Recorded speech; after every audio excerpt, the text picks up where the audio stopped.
The sea was calm that night, the kind of stillness that makes even the most seasoned sailors uneasy.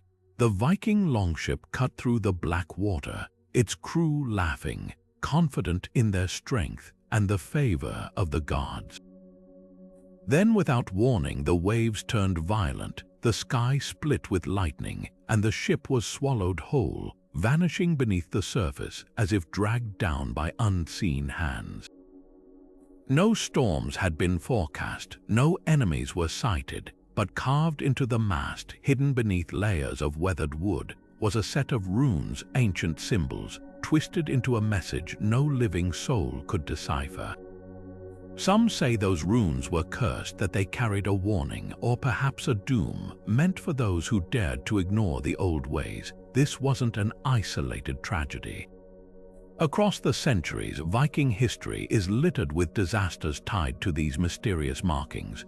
Runes weren't just letters, they were conduits of power, tools for blessing or destruction.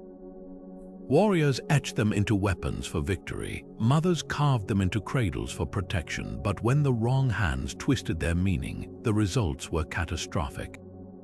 Entire settlements wiped out by inexplicable plagues, armies crumbling mid-battle, their leaders struck down by unseen forces.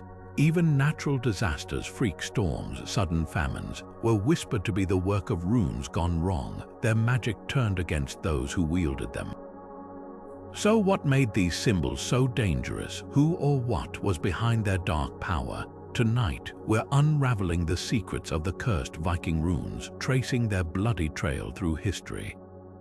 From the doomed voyages of legendary longships to the fall of entire kingdoms, these markings were more than superstition, they were a force that shaped the fate of nations. And some believe their power isn't just a relic of the past, but a warning that still echoes today.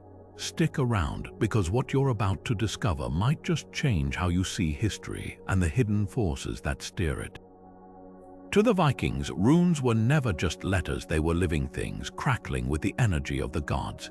Each symbol pulled from the well of Erd, the sacred waters of fate itself, where Odin hung for 9 nights, pierced by his own spear, to steal their secrets. Imagine carving not just a word into wood or stone, but weaving a spell, bending the threads of destiny with every stroke of the knife. A warrior might etch the rune too, as for victory, its spear-like shape channeling the god Tyr's unbreakable courage. A mother could trace Berkana over a cradle, its curling branches whispering protection like a lullaby from the earth itself. But power like this was never one-sided. The same rune that mended a broken bone could snap it in battle. The symbol that called fertile rains might also summon a flood. It all came down to intention and knowledge. Viking sagas tell of rune masters, wise men and women who spent decades learning the hidden layers of each mark. They knew that Isa, the ice rune, could preserve meat for winter or freeze a rival's blood in his veins if carved with malice. And that's where things turned deadly, because runes didn't just obey the hands that carved them, they answered to older, darker forces. The Norns, the 3 weavers of fate, watched from their shadowed loom. Loki, the trickster, loved to twist well-meant spells into curses. Even the runes themselves had wills. Misfire one stroke, mispronounce one whisper of their true names, and the magic could recoil like a whipped serpent. That's why the worst disasters always began with arrogance, a brash chieftain carving victory runes without understanding the price, or a scorned lover scratching revenge into a bedpost, not realizing their fury would burn down the entire village. This wasn't superstition. To the Norse, it was as real as the axe in your hand or the wind in your sails. When a rune spell worked, the proof was there, the healed wound, the vanquished foe. But when it failed, that's when the stories turned to ash and blood. A merchant ship sinking under clear skies, its hull marked with garbled runes meant to calm the waves. A king struck mute after commissioning a cursed stone to outlive his name.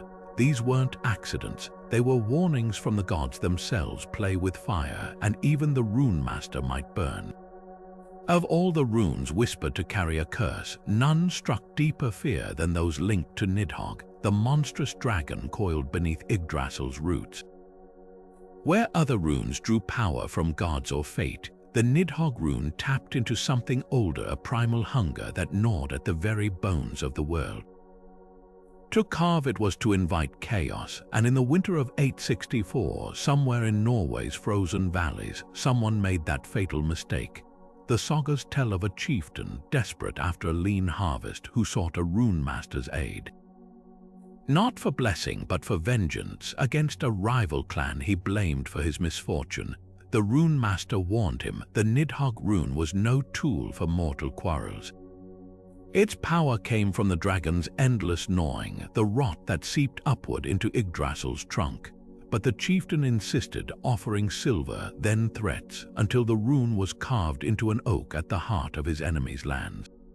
At first, nothing happened. Then, slowly, the land itself sickened. Crops blackened in the fields, their roots withered as if something had sucked the life from below. Livestock gave birth to twisted young, their bones brittle as dead wood. By midwinter, the rival clan had fled, but the curse didn't stop there. Springs turned foul, their water thick with a scum that stank of decay. Fish floated belly up in the fjords. Even the chieftain's own people began to weaken, their teeth loosening, their skin splitting like bark. Survivors claimed they heard scratching at night, a sound like claws on stone, though no tracks were ever found. The rune master, realizing his error, tried to burn the cursed oak, but the flames spat and hissed, refusing to catch until the tree collapsed inward, its core hollowed out as if something had burrowed free. Historians still debate whether this was mass hysteria or something darker. Soil samples from the region showed traces of a fungal blight that could explain the crop failures. But the timing, the sheer scale, even now, farmers in those valleys avoid certain symbols carved into fence posts just in case, because some say Nidhogg never left, that it simply found new roots to gnaw, waiting for the next fool bold enough to wake it. The debate over the Nidhogg Rune isn't just whispered in sagas, it's etched in stone. In 1892, a farmer in Norway's Telemark region unearthed something unsettling while clearing rubble from a collapsed longhouse. Beneath the charred beams lay a runestone, its surface scarred with symbols that made even the local scholars hesitate. At its center, a twisted, serpentine mark, a crude but unmistakable echo of Nidhogg's coils. Surrounding it were fragments of other runes, their strokes haphazard, as if carved in haste or fear. The stone was cracked down the middle, split cleanly as if struck by lightning. What made this discovery chilling wasn't just the rune itself, but the context. The farmstead's remains told a grim story. Pottery shattered mid-meal, tools abandoned where they fell, and no signs of burial.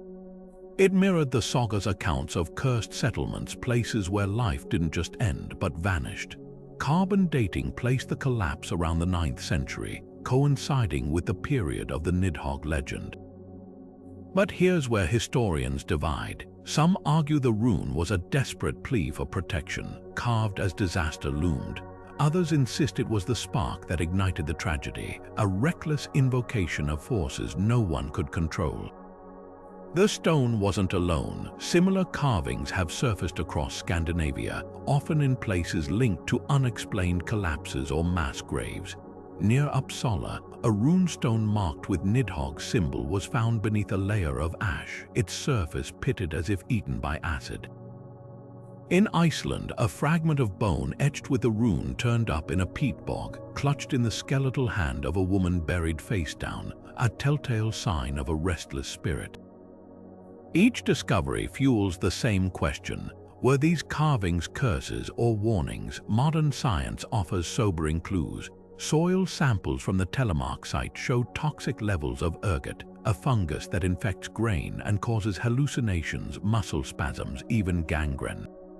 To a Viking village that could explain the madness, the paralysis, the sense of something gnawing at them from within. But why carve Nidhogg's rune? Perhaps because the symptoms mirrored the dragon's curse, wasting, decay, a hunger that couldn't be sated. Or perhaps in their terror, they hoped to fight poison with poison, using the rune to ward off the very evil it represented. The truth may never be settled, but one detail chills me most. Many of these stones were found face down, as if someone had tried to bury them, not just discard them, hide them. Because if the runes were powerless, why bother? But if they worked well, some doors once opened aren't easily closed. The chieftain's mistake wasn't ignorance, it was arrogance. He knew the stories, had heard the warnings whispered around winter fires, but when his warriors returned from battle broken and bleeding, their shields splintered by a rival clan's axes, rage drowned out caution. In the black of night, he took his knife to the tallest oak in the sacred grove and carved a rune so rare most rune masters dared not speak its name, Perthro, the Blood Eagle. This wasn't just any symbol, its jagged lines mirrored the spread wings of the mythical execution, a ritual so brutal even the gods turned their faces. The sagas spoke of victims sliced open along the spine, their ribs wrenched outward like crimson feathers while they still drew breath. The chieftain didn't just want victory, he wanted his enemies to know terror before death.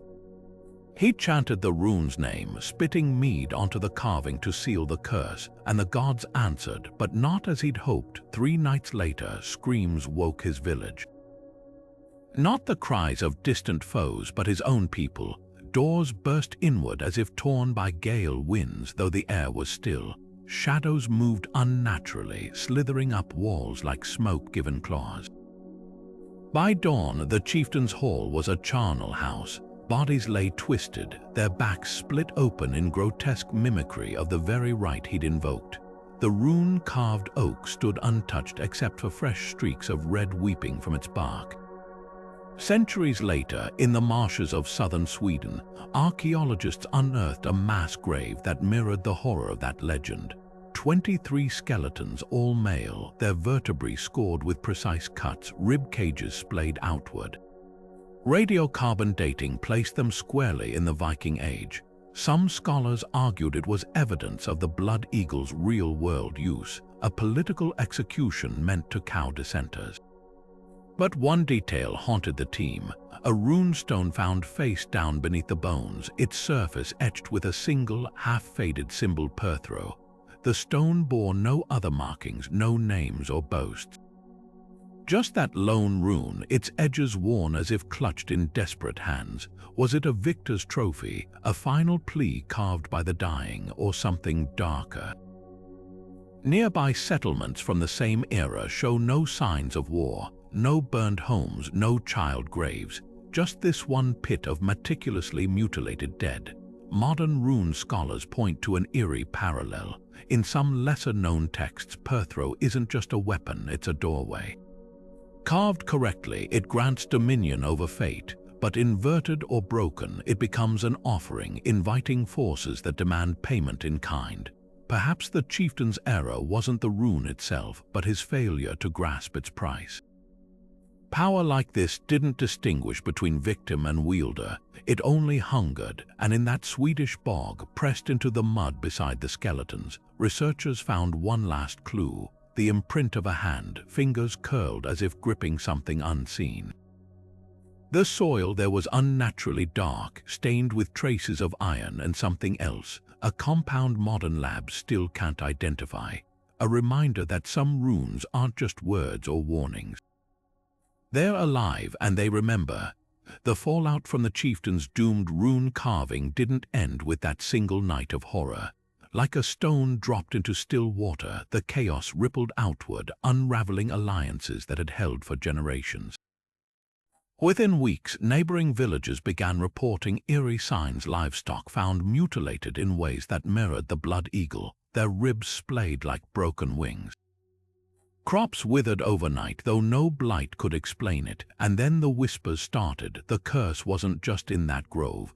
It had seeped into the land itself, hungry for fresh vengeance.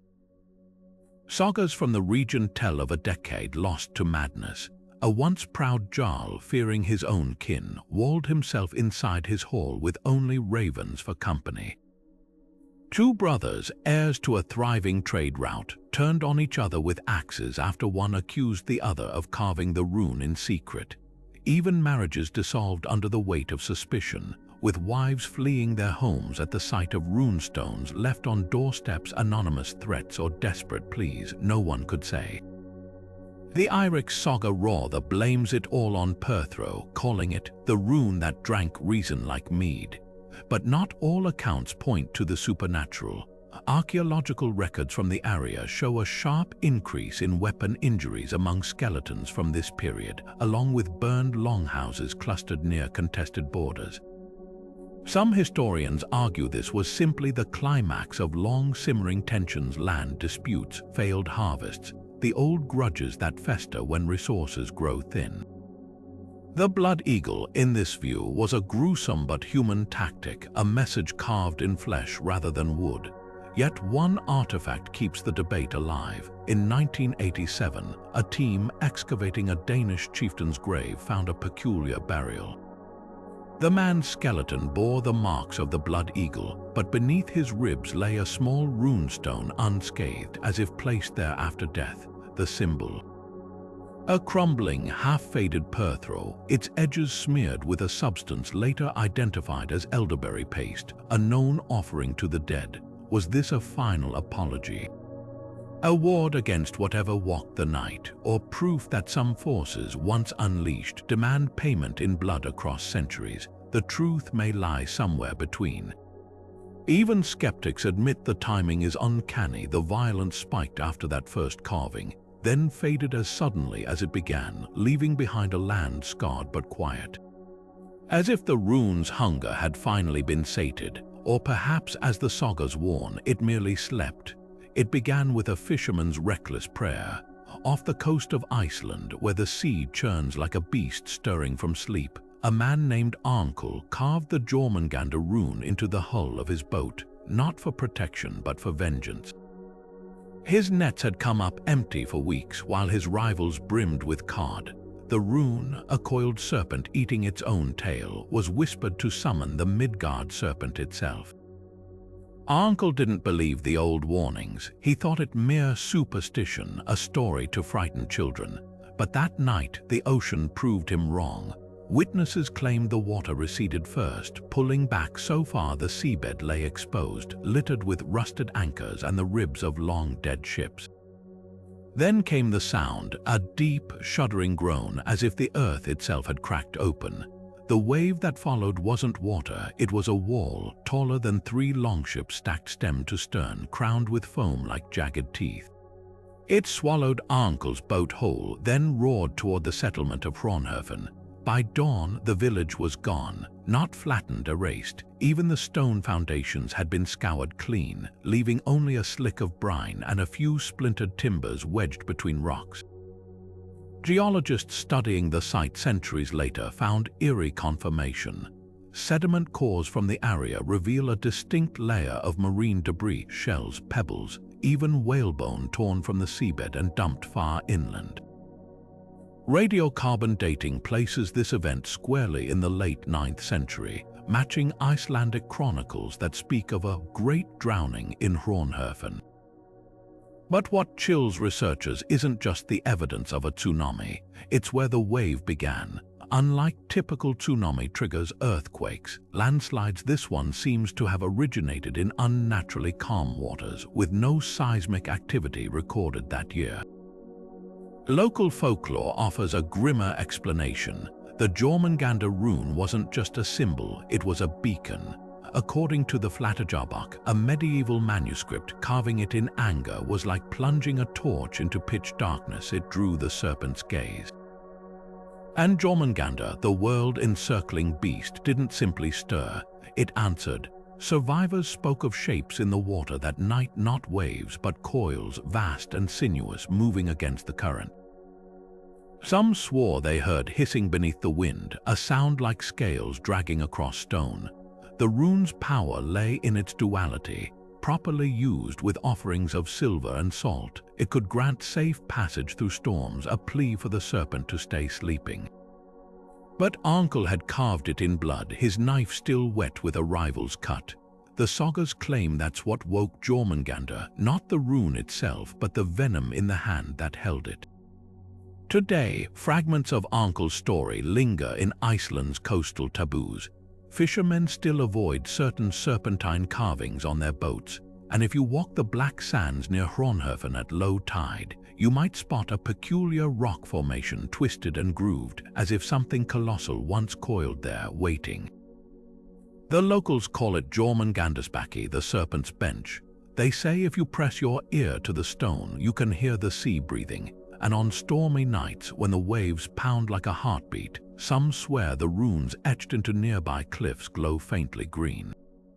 Not all scholars see the hand of the Jormungandr Rune in Hronhöfen's destruction. Dr. Erik Lundström, a geologist at the University of Reykjavik, points to the island's volatile geology. Iceland sits atop the mid-Atlantic ridge, he explains. Undersea landslides triggered by magma shifts could easily produce a tsunami without mythical intervention. Core samples from the seafloor near Hronhöfen reveal layers of volcanic ash dating to the same period, hinting at an eruption somewhere along the coast, one violent enough to displace water in catastrophic volumes. To skeptics, Archaeological's story is just coincidence, a desperate attempt to explain the unexplainable with the supernatural tools of the time. Yet modern practitioners of Norse paganism disagree vehemently. In remote coastal communities, elders still teach that runes aren't mere symbols, they're contracts. You don't carve Jormungandr lightly, says Ragnar Thorstadtir, a Seidr practitioner from the Westfjords. The serpent doesn't distinguish between a plea and a threat. Carve its shape and you're tugging on a chain that leads straight to the depths. She cites contemporary incidents, a 1998 case where a group of teenagers etched the rune into a seaside cliff, only to vanish during an unexpected squall. Their bodies were never found, but locals whisper that the tide left something behind. A single wooden plank, scorched black and carved with half-melted serpentine markings. The divide between these perspectives isn't just academic, it cuts to the heart of how we interpret history. Can both explanations hold truth? Perhaps the rune didn't summon the wave, but carved in fury, it might have become a focal point for the kind of reckless energy that courts disaster. After all, Archaeologicall didn't just mark his boat, he did so steeped in malice, his ritual less an invocation than a challenge. Maybe that's what the old warnings truly meant. Certain symbols act as mirrors, reflecting the carver's intent back at the world with terrifying clarity. Today, the debate lingers in Iceland's landscape. Near the ruins of Hronhöfen, a plaque commemorates the tsunami's victims, but if you stray off the marked path, you'll find newer carvings scratched into the basalt, crude serpents, their tails looped in wary imitation of the Jormungandr Rune. Some are weathered, decades old, others look freshly made, their edges still sharp. No one admits to putting them there, but they keep appearing as if the lesson hasn't quite been learned. Or perhaps, as the pagans warn, the serpent hasn't quite finished answering. Uppsala's cursed runestone didn't start as a warning, it began as a boast. In the year 972, King Björn the Proud ordered its carving to celebrate his victory over a rival clan. The stone towered over the marketplace, its runes glinting with gold leaf, declaring his glory for all to see. But within weeks, the first coughs echoed through the streets. Then came the fevers, the blackened skin, the bodies piled so high the burial mounds overflowed. By winter, Uppsala was a ghost town, its king among the dead. Survivors claimed the stone's carvings had changed where once there were words of triumph. Now there were symbols no rune master recognized, twisted lines like contorted limbs, circles dripping like pustules. Medieval texts describe the plague with chilling precision. The Historia Uppsalensis recounts how victims' tongues swelled until they choked on them, how their eyes clouded over milky white, symptoms matching no known disease of the era. But what links the outbreak irrevocably to the stone is a detail found in a monk's marginalia, a sketch of the runestone's altered markings alongside the note, as above, so below. The carvings, once studied, mirrored the plague's progression. The twisted lines, exact matches to the spasms of the dying. the oozing circles, perfect replicas of the sores that bloomed on flesh. Archaeologists rediscovered the stone in 1889, buried upside down beneath Uppsala's cathedral, a deliberate act likely meant to contain its malice. Curiously, the side facing the earth bore the original victory runes, still crisp, but the exposed surface was pitted, its symbols blurred as if eroded by something other than time.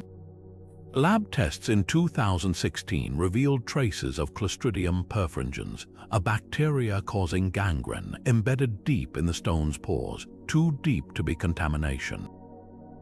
Too specific to be coincidence, modern runologists point to one chilling possibility. The stone wasn't cursed, it was recording. Some believe the carver, unknowingly infected, transferred the plague's essence into the runes through blood or sweat. Others argue the king's arrogance invited a darker force, something that used the stone as a canvas to sketch its coming vengeance. Either way, the lesson etched into Uppsala's ruins is clear. Even victory runes demand humility, because in the wrong hands they don't just tell stories, they write them. The Uppsala Runestone presents historians with a paradox. Its words speak of triumph, but its legacy reeks of tragedy. On the surface, the inscription is textbook Viking bravado. Björn the Proud raised this stone after crushing his enemies at Fyrisvellir, standard fare for a culture that turned victory into art. But peer closer and the cracks appear literally. The stone's lower third shows signs of deliberate defacement, chisel marks scouring away what may have been other runes. Was this later vandalism or something more sinister? An attempt to erase words that had taken on new, terrible meaning. Timeline analysis reveals an unsettling synchronicity.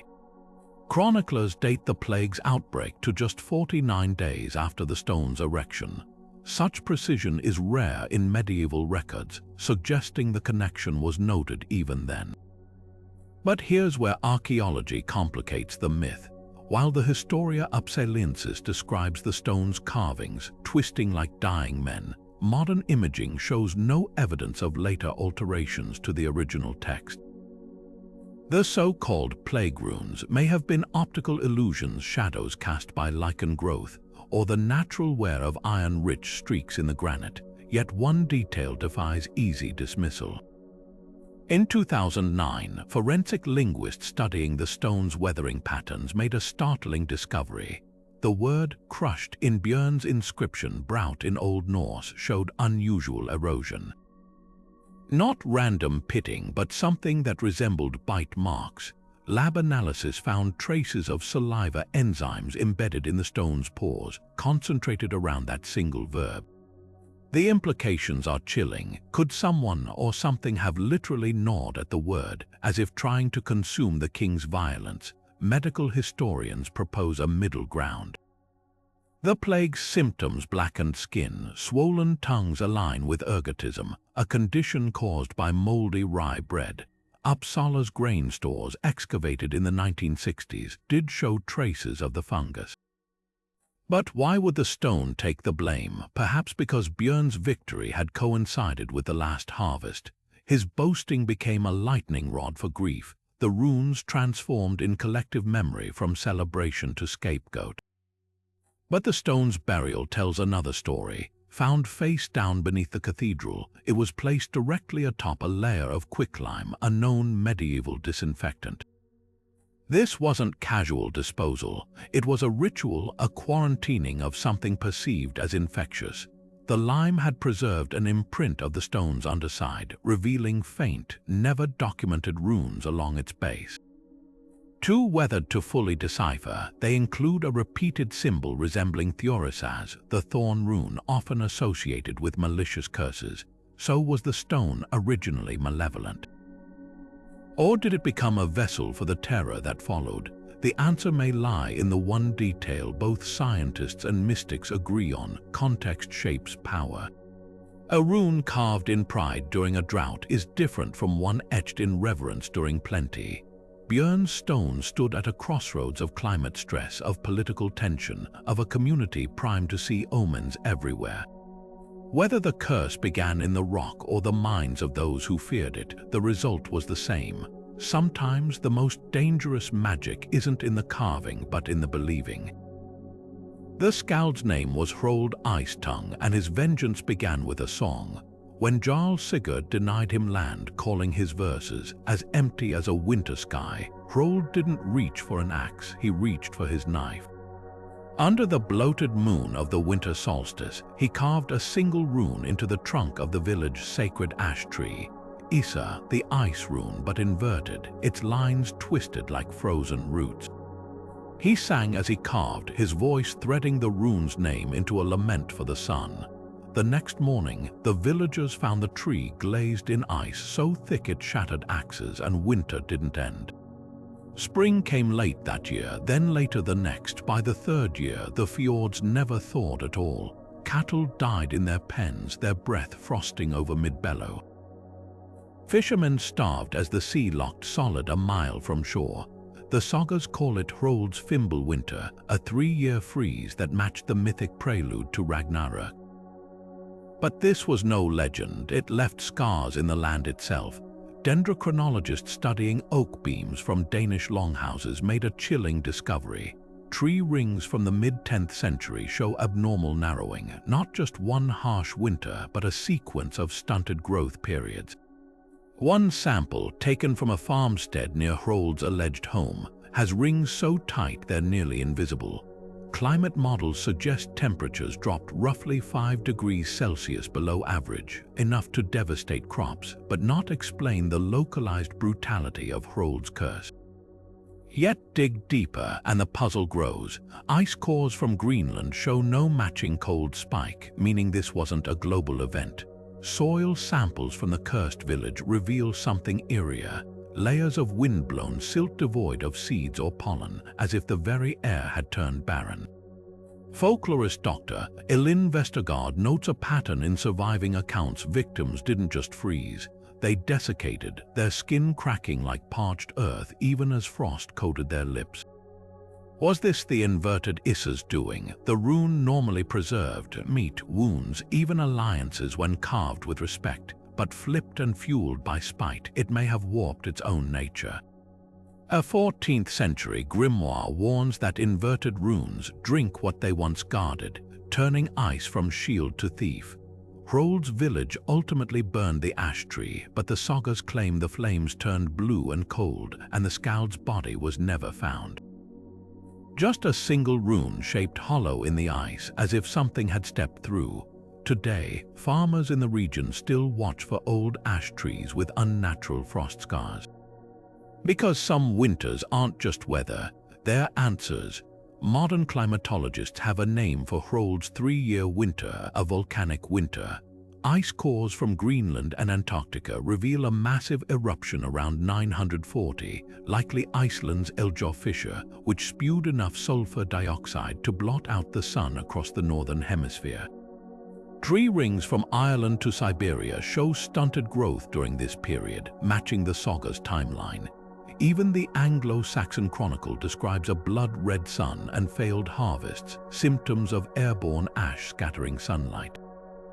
To scientists, this explains the freeze, not a curse but geology. Yet the local devastation in Hrolld's village defies even this logic. While Eldjárn's haze would have cooled the globe by a degree or two, the sagas describe something far worse: frost in midsummer, ice thicker than a man's height, cold so intense it split stone. One account claims birds froze mid-flight, shattering when they hit the ground. That level of hyperlocal freezing has no parallel in the volcanic record. Here's where folklore and science twist together. Hrolld didn't just carve Isa, he inverted it, a detail often overlooked. Rune scholars suggest this reversal turned the symbol's power inward, creating a self-sustaining loop. Like a glacier calving into the sea, the rune may have amplified existing cold, drawing deeper chill from some unseen well. The skald's death, recorded as a mouth full of frost, eerily mirrors modern accounts of paradoxical freezing, where supercooled liquids crystallize instantly when disturbed. Did Hrolld's curse tap into some natural cryogenic phenomenon, turning his village into the epicenter of an unnatural deep freeze. The most compelling evidence lies in the ash tree itself. Buried beneath its roots, archaeologists found a layer of vitrified soil, sand fused into glass by extreme heat. Yet the tree showed no burn marks. This paradox matches Norse descriptions of the tree's final moments, flames that burned cold. Some theorize the inverted rune created a thermal vacuum, sucking heat from the air so violently that the ground itself briefly melted. Others point to cryovolcanism, a process where pressurized ice erupts like magma, documented on distant moons but never on Earth until perhaps now. Whether the rune triggered these events or simply mirrored them, one truth remains. Hrol's winter wasn't just weather, it was a warning. The skald's last verse, preserved on a scrap of vellum, reads, "The ice remembers what fire forgets." And in the village's frozen soil, that memory lingers. Even today, certain patches refuse to thaw, as if the land itself is still holding its breath. The battle at Stiklestad should have been a victory. King Olaf's forces outnumbered his enemies, his warriors' battle hardened from years of conquest. But as the armies clashed beneath the pale Norwegian sun, something went terribly wrong.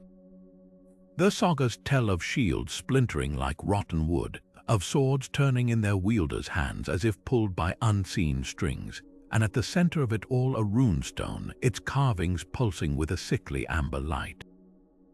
This was no ordinary marker. It bore Nidhogg, the journey rune, but shattered down the middle, its lines jagged as a lightning strike, a rune of oaths and of oaths broken. Months earlier, Olaf's most trusted general, Thorhund, had sworn allegiance on that very stone, etching Nidhogg with his own dagger to seal the pact. But when the king's back was turned, Thor conspired with Danish lords, trading loyalty for gold. The sagas claim the rune didn't just fade, it split, the stone cracking audibly the moment Thor's betrayal was complete. Villagers nearby swore they heard whispers slithering from the fissure, voices hissing in a tongue that burned the ears. By the time Olaf marched to Stiklestad, the rune's glow was visible even at midday, pulsing in time with the king's own heartbeat. Historians debate whether the stone's eerie luminescence was fantasy or fact, but recent excavations at Stiklestad revealed something chilling. The soil where the runestone once stood contains traces of bioluminescent bacteria, a species found only in deep-sea thermal vents. How did it get there? One theory points to the Viking practice of mixing blood and iron filings into rune carvings. Perhaps Thor's blade transferred something more than ink that day. Or maybe, as Norse mystics believed, broken oaths have a weight to them, a tangible rot that seeps into the earth and festers. The battle's outcome is undisputed. Olaf fell, struck down by his own men as chaos consumed the field. Thor himself delivered the killing blow, though later accounts insist his arm moved, as if yanked by ropes. The runestone vanished afterward, likely toppled and buried by those who feared its power. But in 1982, a farmer plowing near Stiklestad unearthed a fragment, just the lower half of Nidhogg, its edges blackened as if scorched from within. When researchers carbon dated it, they got two conflicting results, one placing it firmly in the 11th century, the other suggesting parts of the stone were older. Far older, as if the rune hadn't been carved that day but merely awakened. Perhaps that's the true lesson of Stiklestad. The Vikings' new runes weren't just symbols, they were echoes. Scratch an oath into stone and the gods themselves might lean in to listen. Break that oath and the echo doesn't fade, it twists, and sometimes when the wind blows just right across the Norwegian hills, you can still hear it, the sound of a promise snapping and the hungry silence that follows. The shattered Nidhogg rune left more than just a crack in stone. It split open Viking society's deepest fears. Within a generation of Stiklestad, law codes across Scandinavia bristled with new clauses punishing oath breakers not just with fines, but with rituals meant to cleanse their taint. In Iceland's Gregor's laws, a man who betrayed his sworn word faced Nidhogg, a ritual where his back was carved with the same rune he'd violated before being cast into the wilderness. Norway's guillotine statutes required oath breakers to stand barefoot on iron plowshares heated red-hot, their seared souls mimicking the burning path of a broken vow. These weren't mere punishments, they were exorcisms, attempts to scour the spiritual rot left when words lost their weight. But the rune's shadow stretched further than courtroom dramas.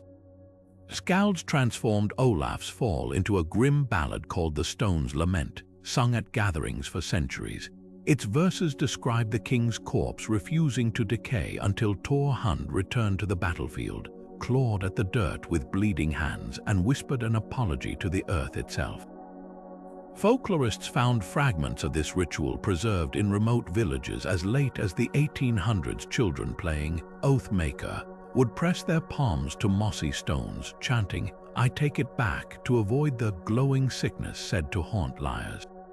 Modern reenactors at Stiklestad still tread carefully around this legacy. Though the battle is Norway's most famous historical pageant, one detail is conspicuously absent. No replica of the cursed runestone appears on the field. Organizers admit privately that veteran actors refuse to handle prop runes during the betrayal scene, insisting it brings bad luck. In 2011, a documentary crew filming the reenactment captured an eerie audio glitch.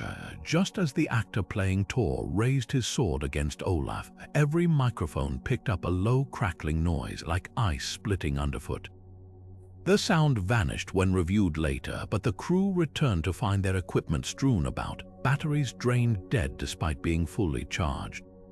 Perhaps the most telling legacy lies in linguistics. The Old Norse word for oath, either, shares its root with Isa, embers. To the Vikings, a promise wasn't just words, it was fire capable of warming or devouring. Break it and the sparks could spread further than anyone imagined. Even now, when Norwegian politicians swear oaths of office, they place their hands not on a Bible but on a plain stone slab, one deliberately unmarked by any runes at all. Some traditions aren't just remembered, they're respected. The villagers called it the Eye, was rune the yew tree, symbol of life and death intertwined. But when carved under a waning moon with the blood of a hanged man, it became something else entirely, a beacon for the wild hunt. According to the Gesta Danorum, a 12th century chronicle, this was the mistake made by a Danish chieftain named Heding in the year 894. Desperate to avenge his son's murder, he ordered the rune etched into the bark of a lightning-struck yew at the crossroads. That night, the wind brought no wolves' howls, only hoofbeats, a thunderous tide rolling across the sky. By dawn, every soul in his village was gone, not dead, not fleeing, vanished. Doors swung open, meals half-eaten, tools dropped mid-task. Even the livestock had disappeared, their pens unbroken. Only one clue remained, the yew tree, its trunk split clean down the middle. The Eye was rune now perfectly mirrored on both halves, as if something had stepped through. Medieval scribes described the wild hunt as Odin's spectral cavalcade, a horde of dead warriors and howling hounds that swept the unlucky into the afterlife. But the accounts from Heding's region tell a stranger tale. A monk's marginalia in the Annals of Relive claims the phantom riders didn't just pass overhead, they descended, their mounts' hooves leaving scorched rings in the grass. Witnesses from neighboring villages swore they saw figures moving behind the hunt, shadows with too many legs, too many eyes, herding the missing toward the shattered yew. Modern archaeologists found eerie corroboration in 1971, excavating the site. The soil where the tree once stood contained abnormally high levels of iridium, a metal rare on Earth but common in meteorites. More unsettling, the settlement's well was packed with animal bones not butchered, not gnawed but dissolved, their surfaces pitted as if eaten by acid. Legends say the Eye was rune is a doorway, carve it right, and it connects the living world to Yggdrasil's roots. But break its rules, use it in wrath, or stain it with wrongful death, and it becomes a wound, a place where the hunt can cross over. Heyding's tragedy wasn't the last. In 2008, hikers in Denmark's rolled forest stumbled upon a circle of mushrooms, their caps branded with something resembling Ihwaz. At the center lay a deer skeleton, its antlers fused to the earth by a glassy substance later identified as fulgurates and melted by lightning. Oddly, the skeleton's ribcage cradled a rusted Viking-era knife, its blade notched with 13 identical runes. When locals were questioned, one elder muttered an old proverb: "The hunt always leaves a knife behind. It's how they mark the ones who got away." What chills historians most isn't the supernatural lore, but the pattern. 6 other abandoned settlements from the same era cluster around Denmark's ancient yew groves, each with traces of ritual violence, smashed altars, runestones placed upside down. None show signs of plague or war, just empty homes, cold hearths, and in every case a single yew tree split down the middle, its inner ring stained black. Botanists confirm these trees didn't grow that way. They were ruptured, exploded from within by some force that left the bark intact. Perhaps that's the true lesson of the Ihwaz rune: some doors shouldn't be opened. And once they are, even Odin himself can't close them. The Wild Hunt's grip on Viking minds wasn't just supernatural, it might have been chemical. Archaeologists excavating Heyding's vanished village found traces of ergot-infected grain in the settlement storage pits, the same fungus linked to medieval mass hallucinations. Could starvation and poisoned bread have conjured those phantom hoofbeats? Some scholars point to the Ihwaz rune's connection to yew trees, whose toxic berries and needles were brewed into ritual drinks. A sip too much, and the world might twist, shadows stretching into riders, wind howls becoming spectral horns. The poetic Edda even describes Odin's hunt as the storm that walks, a phrase that takes on eerie new meaning when you consider Viking-era Europe's Year of Fog in 894, when volcanic ash dimmed the sun for months. Starving, delirious, would a desperate chieftain carve a rune to summon vengeance only to mistake his own tribe's frenzy for the god's judgment? Yet the rune's persistence in later Norse lore defies easy skepticism. Centuries after Heyding's disappearance, Icelandic sagas still warned of Ihwaz carved on moon-slivered yews. The Flateyjarbók recounts a 13th century incident where a farmer's wife vanished after pruning a rune-marked yew, her apron found tangled in its branches though the tree stood bare-limbed. Even Christianized Vikings retained the taboo, weaving the hunt into ghost stories where it chased sinners, not warriors. This wasn't just drugged paranoia, it was cultural memory crystallized around a symbol so potent it outlasted the gods themselves. Perhaps the truth lies in the rune's duality. Ihwaz represents the yew's life cycle. Its poison protects new saplings by killing grazing deer, its roots feeding on its own decaying matter. A rune of cyclical death, yes, but also regeneration.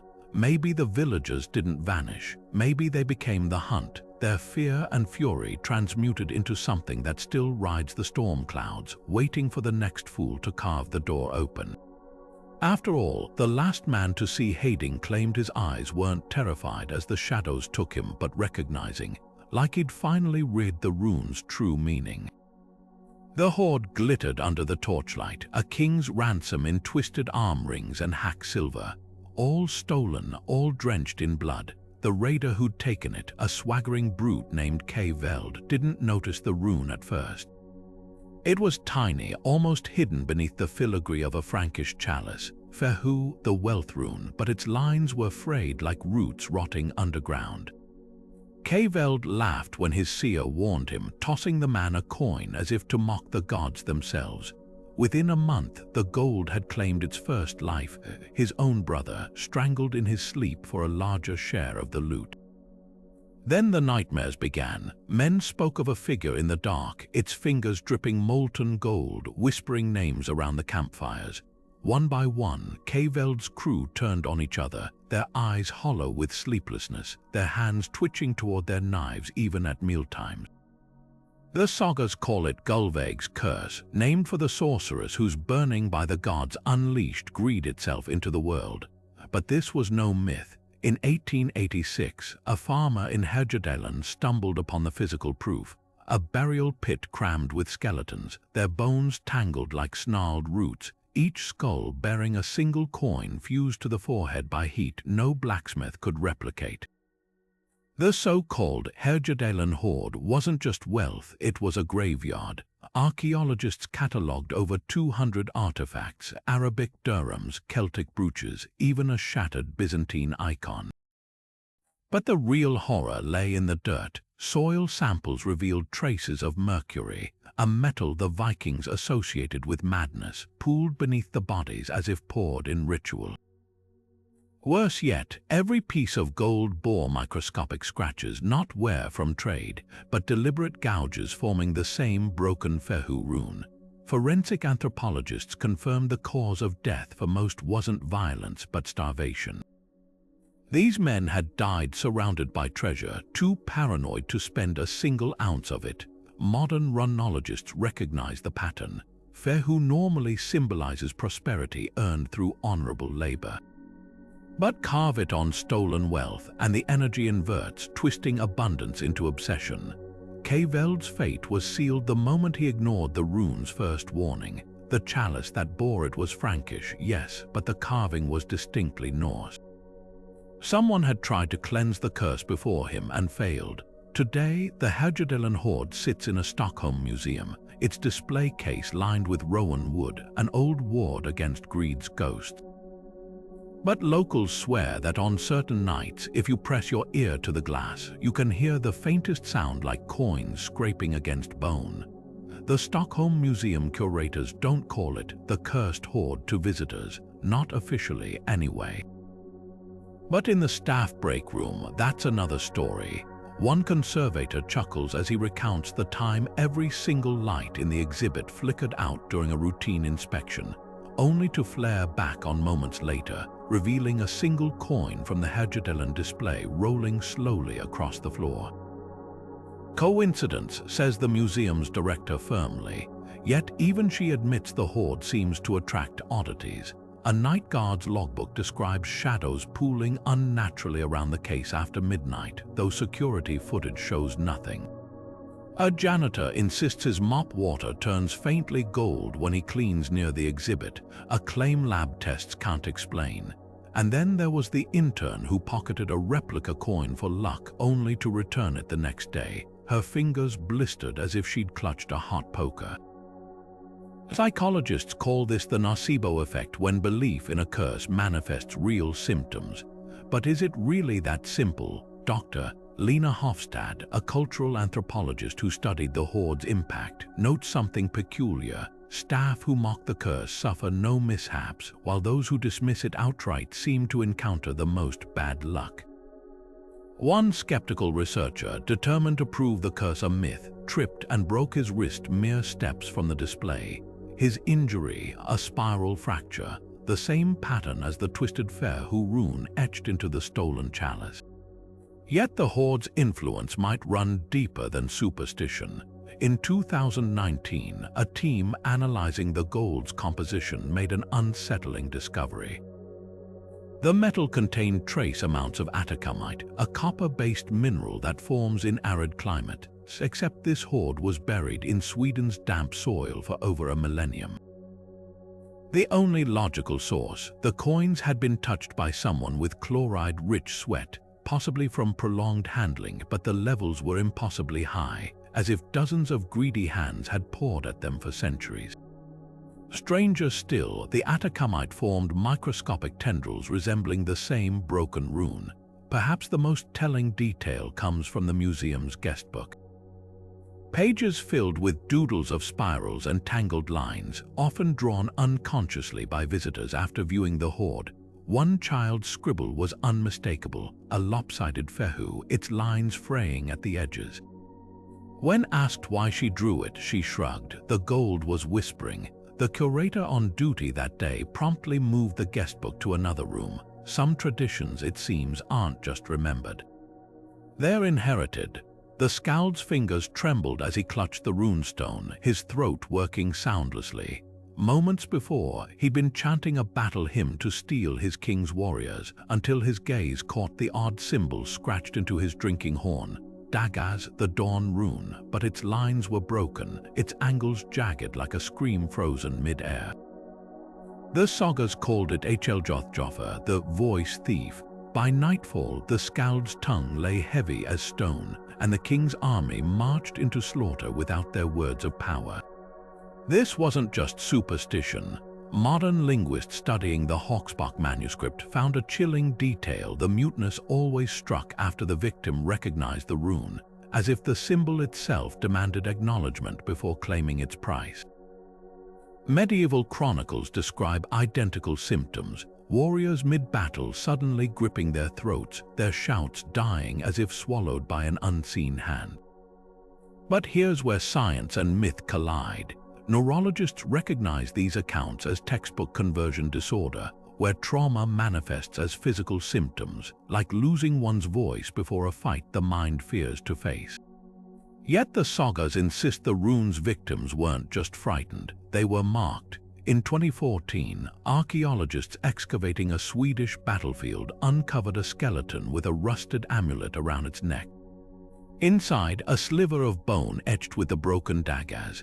The man's hyoid bone, the delicate structure that supports speech, was fractured in a way that suggested violent muscle spasms, not blunt force. Forensic anthropologist Dr. Ingrid Sorensen noted the injury mirrored rare cases of laryngeal dystonia, where stress triggers uncontrollable vocal cord contractions. But the amulet's position was unnerving. It rested over the fracture as if placed there post-mortem. A ward or a trophy, the rune's power may lie in its duality. Dagaz normally signifies transformation, the moment between darkness and light, but inverted, it becomes a door slammed shut, particularly when carved with intent. A 12th century healing manual warns against using the rune near birch trees, whose sap was thought to drink sound. Folklore from the Faroe Islands describes witches scratching twisted dagaz into church bells to mute their peals before storms. Even today, Scandinavian vocal coaches whisper about rune lock, a superstition where singers avoid certain symbols before performances, lest their voices crack under an old curse's weight. Perhaps the most haunting evidence comes from an unlikely source: opera. In 1938, a Danish tenor collapsed during Götterdämmerung, his aria cut short by sudden muteness. Backstage, a stagehand found a crumpled note in his dressing room, a single rune smudged as if hastily erased. The singer never performed again, though doctors found no physical cause. His diary, released posthumously, contained one eerie entry: "It didn't steal my voice, it gave me silence," a reminder that some runes don't just take. They trade. The silent scream of the voice thief didn't end on that battlefield. It echoed through centuries of Viking poetry, twisting into a haunting motif. Skalds wove the broken dagaz into verses about heroes struck dumb at pivotal moments, their unspoken warnings dooming entire fleets. The Eirik Small, a 10th century poem honoring King Eric Bloodaxe, describes a warrior in Valhalla whose lips move like a fish on ice as he tries to recount his death, a clear nod to the rune's curse. Even Christian-era sagas borrowed the trope, recasting it as divine punishment. In Enjol's saga, a lying chieftain's tongue swells until it fills his mouth like a stone, mirroring the skald's paralysis. This wasn't just artistic flourish, it was cultural memory, a way to process the terror of losing one's voice in a society where spoken oaths held the weight of law. Modern linguists pore over these texts with fresh eyes, spotting patterns earlier scholars missed. Dr. Astrid Vestergaard of the University of Copenhagen notes how often the silenced verses cluster around specific consonants, hard K and T sounds that mimic the rune's angular strokes. It's as if the poets were trying to conjure the curse's texture through phonetics, she suggests. Her team's analysis of Havamal, Odin's wisdom verses, reveals an eerie gap. passages about speech lack the usual alliterative flow, as if the poem itself hesitates to invoke the rune's power. But the most striking evidence comes from runestones themselves. A recent scan of the Rökstone in Sweden detected faint, previously overlooked carvings beneath its main text scratched out daggers runes, their lines deliberately defaced. Project lead doctor Henrik Lundström speculates these were attempts to unwrite the curse, a literal cutting of the symbol's throat. Nearby, a smaller stone bears a telling addition.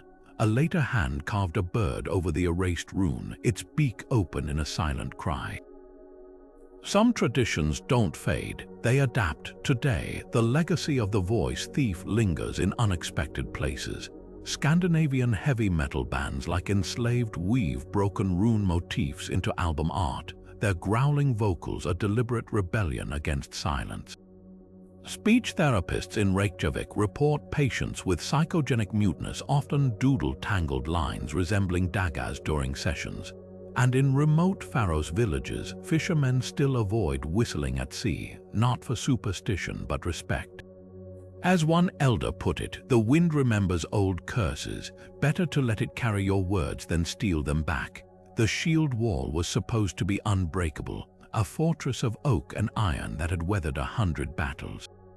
But as the raiders charged across the frozen field, something in the center gave way. Not from axe blows or spear thrusts, but from within. The saga tells it plainly. The great shield of Jarl Hakon, carved from the heartwood of a sacred ash, split down the middle with a crack like thunder.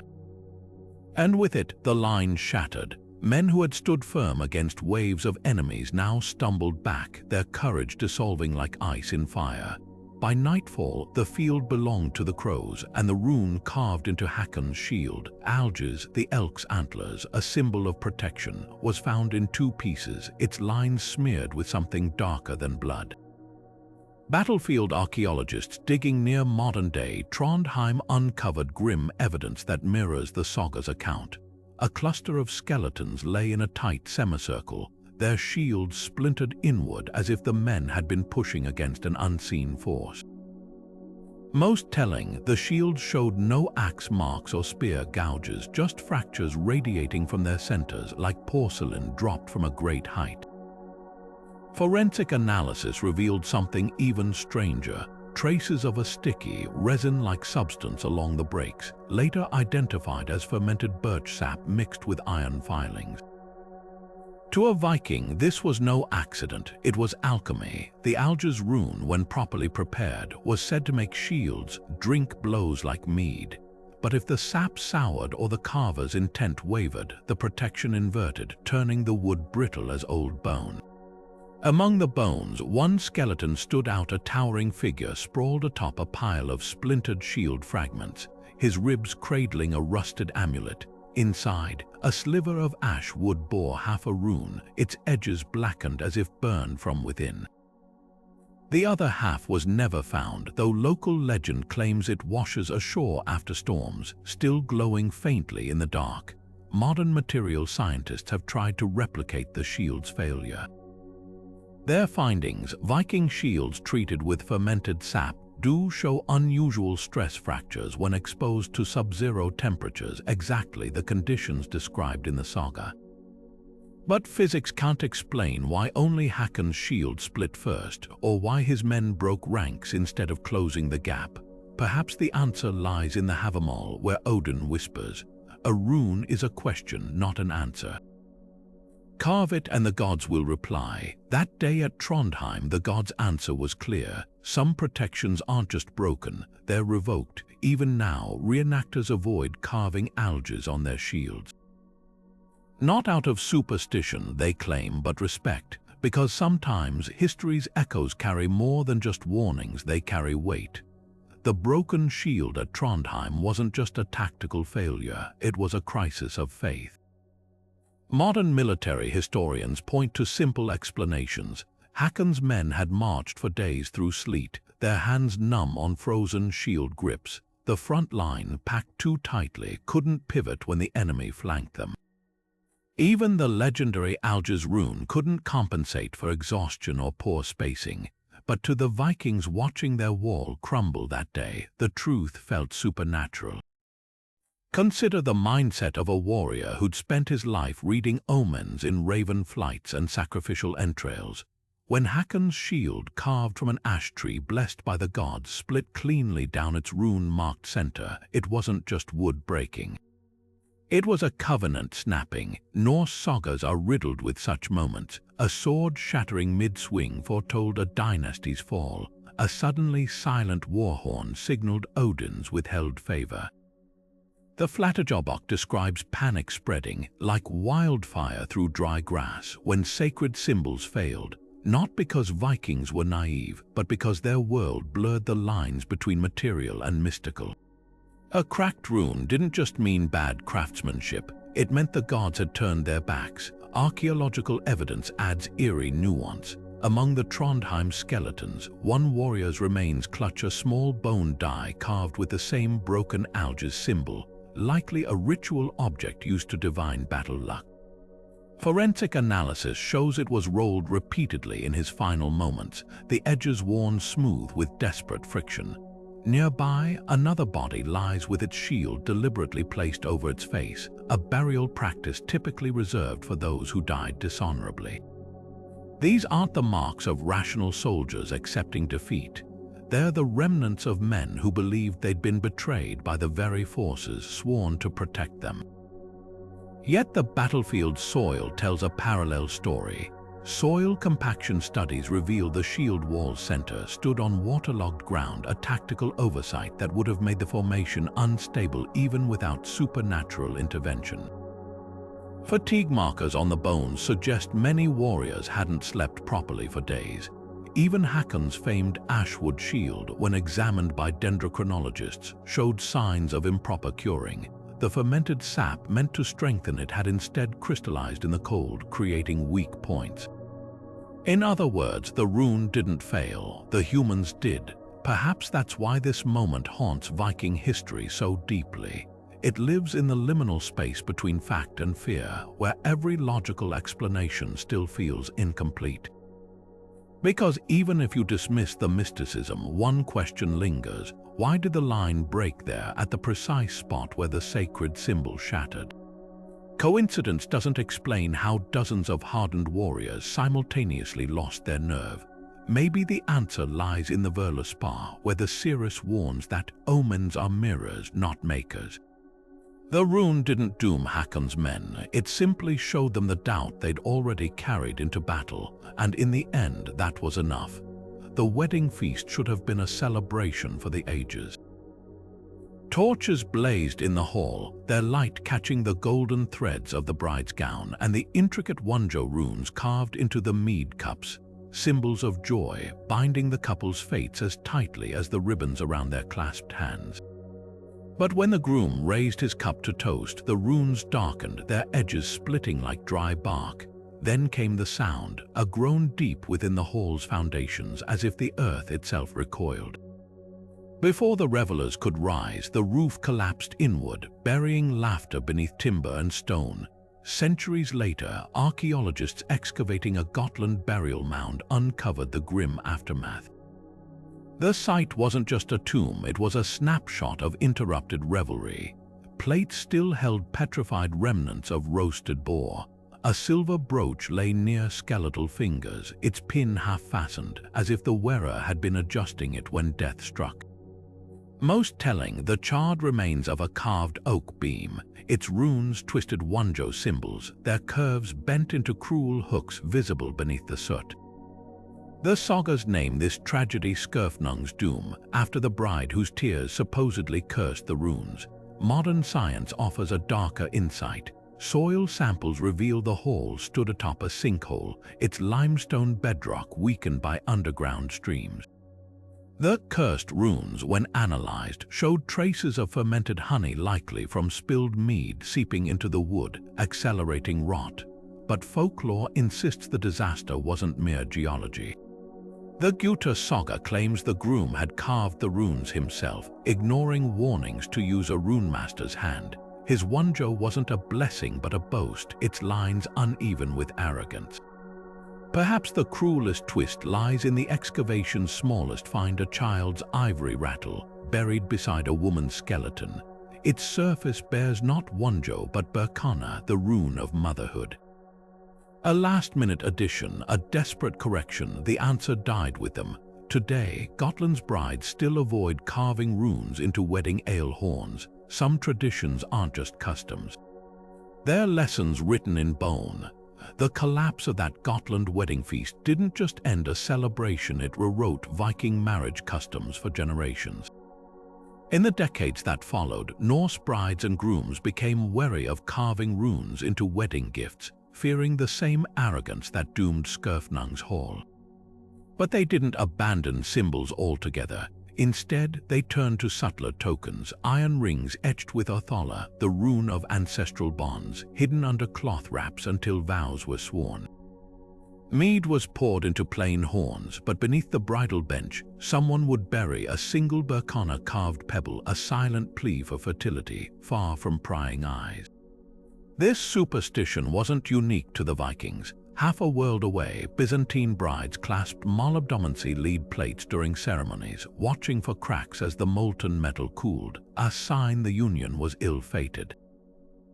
Celtic lore warned against engraving love knots on jewelry unless done under a waxing moon, lest the twist snare misfortune instead of devotion. Even in Japan's Heian period, poets avoided certain brushstrokes when composing wedding vows, believing their angular shapes could slice through happiness like a blade. Every culture, it seems, has its own version of the cursed love symbol, a recognition that the brightest joys cast the darkest shadows when fractured. Archaeology offers haunting proof of these fears. In Denmark's Hedeby settlement, a cache of unused wedding brooches was found buried near a blacksmith's forge, their delicate Wonjo runes deliberately defaced. A rune stone in Norway's Alstad region bears a later addition, a crude circle scratched over the original marriage inscription, likely by grieving kin. And in Iceland's Laxdæla saga, a widow burns her wedding tapestry rather than risk its luck-stolen runes passing to another couple.